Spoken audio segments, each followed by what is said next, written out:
અખંડ જ્યોતિ जुलाई 1998 पान नंबर 9 लख्यू है गुरुदेवे जो पढ़े उसे जीवन में उतारे भी।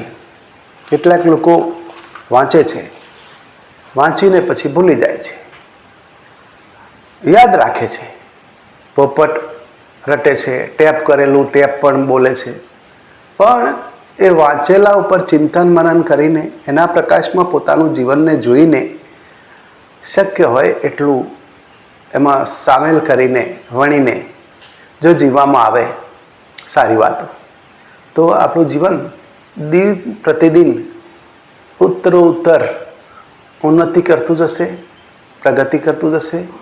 આપણે અણઘડમાંથી સુઘડ થતા જઈશું। આપણે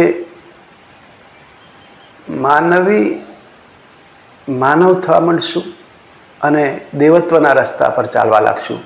સેવાની તકો શોધશું અને પેલા પાન બે કહે છે ને, વીજળીને ચમકારે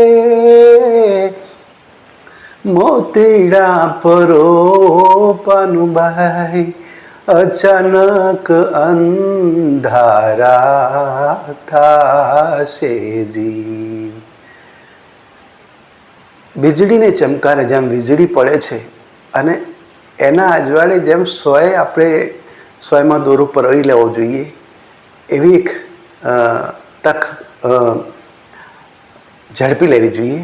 એમ આપણી આ ટૂંકી જિંદગીમાં સારું કરી લેવું જોઈએ અને સેવાના કામો ઝડપી લેવા જોઈએ। આ તો એકબીજાને ખો આપે એવું કરે તો પછી એ માણસ શું સેવા કરે? કહેવત છે, હાથમાં માનો ભોણો ભૂખ્યો મરે। તો આપણે સેવાની તકો શોધીને આપણા જીવનમાં ધન્ય બનીએ અને આપણું જીવનને ઉજાડીએ, ઘસાઈને ઉજળા થઈએ, એ આપણા જીવનનું લક્ષ્ય હોવું જોઈએ અને એ જ આપણા પુણ્યનું સંચયનો એક રસ્તો છે। ચંદન વાલમિયા પાટણના જય ગુરુદેવ, જય માતાજી।